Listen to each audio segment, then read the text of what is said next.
In this lesson, we'll take a look at how to create a marker drawing, and in this case, we'll take a look at drawing a skull. We'll start on marker paper, which is nice and smooth and able to accept marker applications without much bleeding. We'll start by creating a loose contour line sketch of our subject using a light graphite pencil. Now, marker paper is super smooth, so your graphite marks will just slide over the surface easily. I'm using an H pencil here because I don't want the graphite marks to be visible in the final image. We can now finalize the contour lines and make any alterations as necessary. And before applying marker applications, we can gently lift some of the graphite using a kneaded eraser. We'll leave a light contour line drawing of the skull on the surface. Now we're ready to start making marker applications, and for this demonstration I'm using Prismacolor Premier markers. These markers are considered to be professional markers. They are alcohol-based, and they feature a dye-based ink. Now we're going to start here with 20% warm gray. Of course, there's warm grays and cool grays. All of the grays that we're going to create in this image are going to be warm gray. So we're going to start with 20% warm gray. And what we're going to do is we're going to create somewhat of an underpainting. So we're going to develop a monochromatic image made up only of values. And then we're going to apply the colors over the top. So we're going to start with the lighter values here, and progressively we're going to get darker with our applications. Just like with working with ink, once you make a mark on the surface with the marker, of course, it's there. There's no way to go back and lift it up or erase it out. So we're going to be very careful with our applications. Prismacolor Premier markers have a broad tip, and they also have a fine tip on the other side. In the beginning stages here, I'm going to use mostly the broad tip, and I'm thinking about the marks that I'm pulling with this broad tip as almost being brush strokes. Now, as you can see here, I can go back in and make some of the values a little bit darker with an additional application. Each time we go over an area that we've already applied the ink in the marker, it's going to get a little bit darker. This allows us to slowly and progressively build up the values. Of course, value is going to be very important in creating the illusion of the form of the skull, just like it is in any drawing or painting that we create. In this case, the light source is originating from the upper right-hand corner, meaning that most of the darker values are going to exist on the left side of the skull and the left side of each one of the protruding features. Of course, darker values will also exist in the areas that recede, like the orbital sockets, inside of the nasal cavity, and just underneath and inside of the skull. As we keep making these marks, we start to see a value range develop, and we start to get a better understanding of the form of the skull. It's important to recognize that you don't have to make all of the values with one sweeping motion. In other words, we're still using the same marker that we started with, the 20% warm gray. We're just able to develop quite a number of values with this one marker. All right, now we're going to switch over to 50% warm gray, and as you can see here, it's quite a bit darker. And then we're going to go back over the areas that we've already put down some of the 20% warm gray and start to push those values a little bit darker. And of course, these darker values are going to exist where I mentioned before, predominantly on the left side of the skull and in the areas that are recessed. Now, as you can see, there's quite a bit of contrast between the 50% warm gray and the 20% warm gray, even in areas where we've applied multiple applications of the 20% warm gray. To make these marks, it might be helpful to think about the locations of darker value in your subject as simplified shapes. Then we can just draw the simplified shapes with the darker value that we're observing from the subject. We can always go back and ease transitions a little bit further with additional applications of the 20% warm gray. As we continue to develop the contrast in value, of course, we're pushing the value range further, meaning that we have a broader range of values in the subject. This, of course, furthers the illusion of the form of the skull, which, of course, is very important. Now at this point, I can switch over to the fine tip and start to address some of the detailed areas with this darker value. Now, I mentioned before that we're creating an underpainting essentially here. And what this does is it allows us to concentrate on the values in one part of the process and the colors in a completely separate part of the process. If we were to dive right in by addressing the colors, of course, we'd have to find a marker that not only matched the color that we wanted to portray in the image, but also the value that we wanted to convey in the image as well. Once we have our underpainting, so to speak, in place, we can go over the top of it with applications of color. Now, since the color is semi-transparent, the values underneath will affect the colors that we apply on top, essentially making darker values or darker versions of the colors that we apply. We'll continue to develop the details with the fine tip here, still working with the 50% warm gray. And of course, as we do so, we're concentrating on the directional strokes that we make as well. As I mentioned before, we want to think about the marks that we make with the marker as almost being brush strokes. And of course, the direction of the brush strokes can imply the form of the subject even further.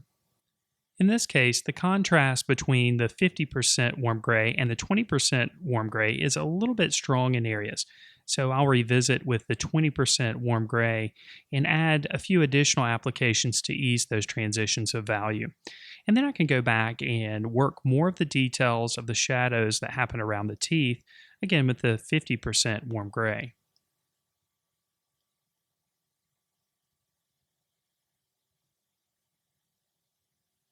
Now, I'll remind you at this point, we've only been working with two markers, the 20% warm gray and the 50% warm gray. So you can really see here that you can produce a pretty broad range of value and model the illusion of form with just a couple of markers.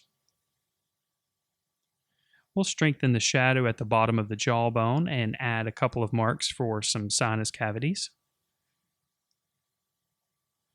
And then there's quite a number of shadows that happen underneath the bottom teeth as well, so we'll address those with the 50% warm gray.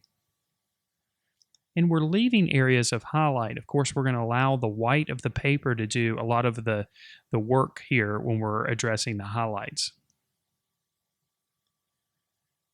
And then here again, we'll ease some transitions of value with the 20% warm gray, going back to the lighter marker, before darkening the shadow on the left side of the jawbone with the 50% warm gray. And here again, we can see additional applications make the value slightly darker. We'll make a few adjustments in the nasal cavity and around the orbital sockets, darkening them up just a slight bit.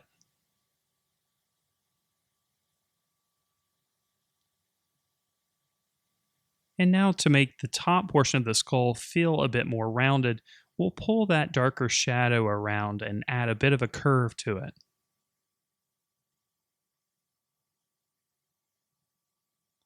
Now going back with the 20% warm gray, we'll ease that transition a little bit and create a few more marks on the upper portion of the skull.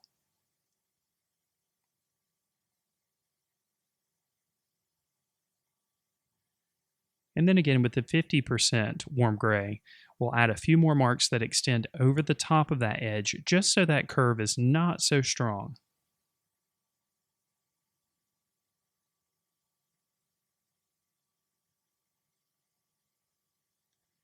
Now we're ready to switch over to our darker gray, and in this case we're using 70% warm gray.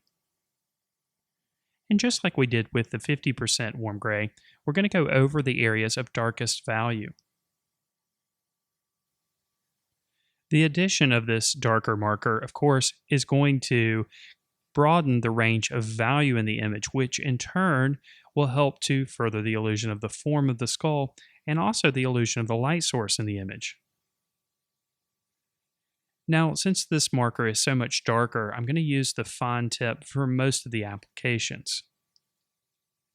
The contrast between it and the 50% warm gray is not as strong as the contrast between the 50% warm gray and the 20% warm gray. For this reason, we don't have to worry too much about transition areas.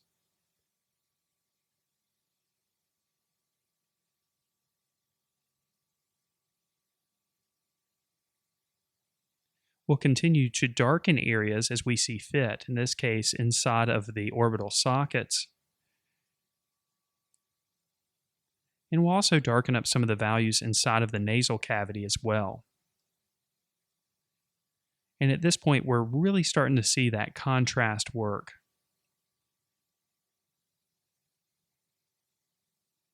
Of course, some of the darkest values happen around the teeth, so we'll address these areas as well.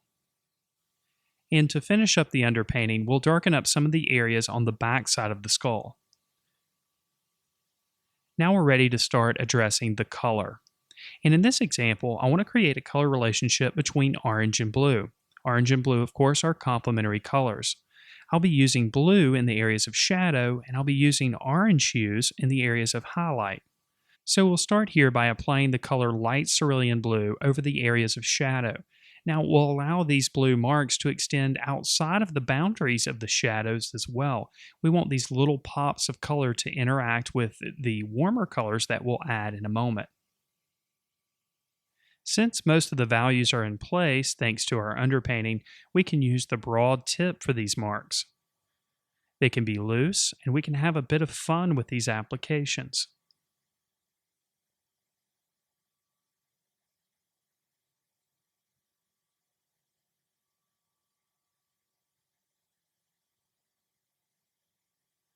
Now that we've got our blue in place, we'll switch over to some of our warmer hues, and we'll start with the color cream.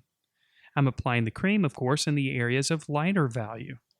We'll allow these warmer tones to overlap the blues in areas, adding a bit more complexity to the color. Here again, we can use the broad tip for these applications since we don't have to worry about any of the details. Now we can start adding our orange hues and create some strong contrast between the color. For this, I'll make applications with the color light peach. These orange applications are made mainly in the areas of transition, in between the blues and the cream. Here again, we'll allow some of the marks to overlap, again creating more complexity in the color.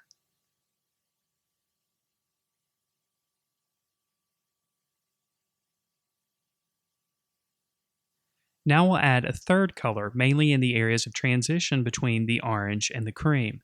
This time we'll apply Deco Pink.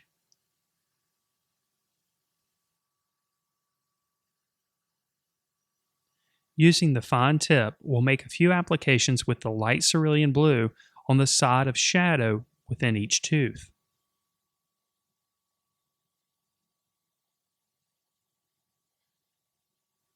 Now we'll add an area of cast shadow underneath and behind the skull, furthering the illusion of light. We'll use black for this. First, we'll fill in the area between the jaw and the upper portion of the skull.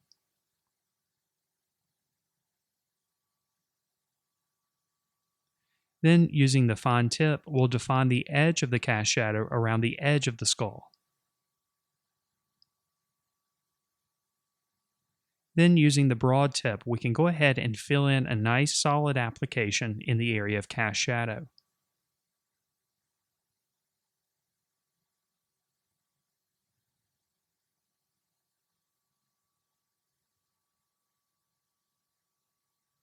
And now our drawing of a skull created with Prismacolor Premier markers is now complete.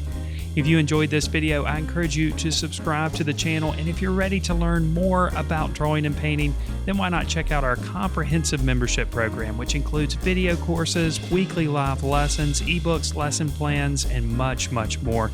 Just click on the button on the center of your screen to learn more about our program, or click on the card in the upper right-hand corner. Thank you so much for watching.